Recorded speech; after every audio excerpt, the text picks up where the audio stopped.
Okay. We're good? Thank you. That was a hard game. I give Fairleigh Dickinson University a lot of credit. I mean, they came in here, they played tough, smart, just like their head coach, my former point guard, just like their assistant coach, my former point guard. They were prepared. They understood what they needed to do to beat us, and they gave us a heck of a game. I proud of our kids because FDU took a lot of weight from us, really out-hustled us, and at halftime, our kids weren't panicking. They took a deep breath. I think we learned a lot from playing in the Big East, playing teams like Butler in the first round of the Big East where we struggled because they came out and played us really tough. And, obviously, we found a way to win. Our point guard was tremendous, as usual. But I think, and I said in the locker room, the MVP of the game was Amari Wright. Because you can't look at just the overall numbers of a game. You have to look at when you came in the game, what happened, and did you change the game for a positive or a negative? And she changed the game for a positive. A steal, energy, got a deflection. I mean, we don't win the game, certainly do not win the game as easily in the fourth quarter as we did without Amari playing as well as she did. And she gave FDU trouble with their guards, with her pressure, getting in the passing lanes, and more importantly, driving the ball to the basket. And I'm really proud of her. She had a really good week of practice, and she's had a tough year. She'll be the first to tell you. But she does believe in Seton Hall. She knows she's a good player, and we needed her. And that's the mark of a good team. Tonight was her time off the bench to help us win. And I give Amari a lot of credit. And then Maya Bembry, again, unsung hero, 11 rebounds, guarded their best player, did a really good job. A couple of our kids were off. I thought Maya Jackson's overall defense was outstanding. Obviously, we had to sit her a little bit because of her foul trouble. But again, gives 120% out there and really, through the course of the game, wore them down.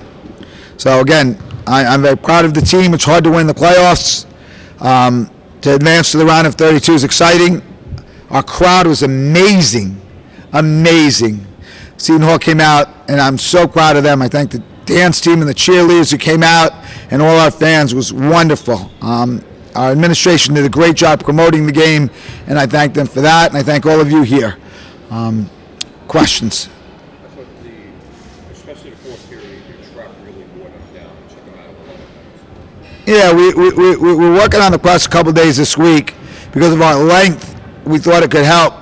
We moved Anja to the front of the press, and while Anja did not have a great game overall, her energy was still there and her effort, and it really caused a little bit of problems. And Amari came in and did a good job, Maya Jackson obviously. But you're right, Ray, our press, I think, took them out of rhythm. They took some quick shots, and it really helped us. What's that atmosphere like for you guys? It's been a while since you had any type of season play. What was it like getting back into it? You're right. It's been a while. Last year we chose to not go to the NIT because of COVID and everything, and there were, going to be minimal fans and participation. And then the year before, we didn't get to go to postseason because of COVID, whether it was going to be the NCAA tournament or the NIT. And it was great. I mean, it was exciting. They couldn't even hear me. Our crowd was amazing. And, I checked my phone when I got in, and I got the dance team that's in California texting me, and I got the cheerleaders in California texting me, and I got administration in California texting me, and I got band people texting me. So I heard people from everywhere. But it was really exciting. I mean, this was a great game, and we need you all to come out. If we can get, to host the next game, hopefully, I need everybody because it's going to be even a harder game as we move forward. But like I told the team, we found a way to win. I'm a big Valvano fan, survive and advance, and we did. Back and forth on the turnover. Talk about that. Turnovers? Yeah, we really turned the ball over way too much in the first half. LP had 4, she had 0 in the second half. We just couldn't get going, and then we started to turn them over in the second half, and not just with turnovers, but with quick shots, and they didn't want to shoot quick. But we were able to get them a little uneasy, and give them credit. I mean, they haven't been in the postseason since 1993, and I'm so proud of their head coach. She led me to our team to our first NCAA tournament when we played at LIU, and obviously everyone knows how much I love Katie Healy. And I'm happy for them not being in the postseason in 29 years. It was exciting for them, and they came out, and I thought they played really well. With the win today, you guys have 20 overall in the season, and this is now the 4th time as a new coach at Seton Hall that you've hit 20 wins in the season. What does that mean to you? It means that we have really good players, and we had a successful season, but we have a ways to go. We don't measure our success on wins and losses. I thought last year we were really successful, and we won 14-7. And the year before, I thought we were really successful and won 19 games, which, I think we would have won over 20 playing in the postseason. But what 20 wins means for me is that our girls were successful this year. When we were 8-10, I'm sure not too many people thought we were going to win 20 games, but the girls stayed believing. I'm happy for our staff, Lauren and Jose and Pete and Shakina and Christy and Andrew and obviously Marissa when she was here. They work really hard, so I'm proud for them. But we don't want to end at 20. We want to end at 20-something. So let's see if we can get that, and let's see if we can have a great crowd. We don't win the game if we play on the road tonight. I really believe that. Coach, talk to me about that defense in the fourth quarter. It was the first time in history you allowed 0 points in the team. What bought into this game? I couldn't believe we allowed 0. I just think when we played Butler in the Big East, they're another very well-coached team. People look at their record. Their record is very deceiving because our league is so hard. But Butler gave us so much trouble in the first half, and we talked about halftime. We can't score, but let's not let them score. And we shut them out for the first 5, 6, 7 minutes of the third quarter in the Big East tournament. So I think we took that mentality, and we said in the beginning of the fourth quarter, it's our lockdown time. And the girls believed it, and they did it. After halftime, it seems like Clark Lane really came on. 29 points is impressive, but it seems like she's so determined by that. Juan, you're so right. That's such a great question. And the question, if you didn't hear it, was, her 29 points was one thing, but it was her determination that almost willed the team. That's what Amari did when she came in, her energy.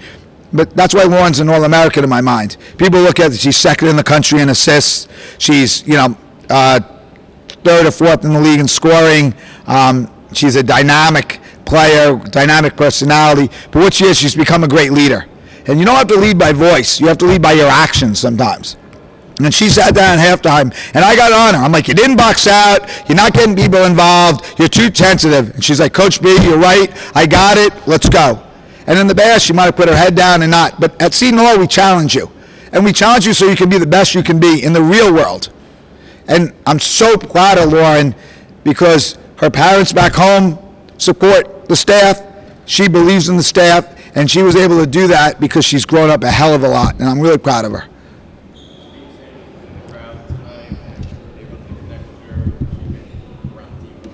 I love Shadeen, and she has. She's been, she comes by. She's been in our locker room a few times before the game. But I have so many favorites, but she stands a little above. She's a great human being. I love Shadeen. She obviously was a great player for us here, but she came in. The girls embrace her because she still played with some of them. Barbara Johnson, one of our former players, gave me a good luck text today. Deja Simmons, one of our former players, has texted me this week. Dee Dee Simmons was just like, our season's over, but yours is going to continue. Keep it going, Coach B. Tell those girls I'm behind them. So we have a great group of people and a great group of alumni, and I'm really proud of that as well. Thank you. Good, thank you.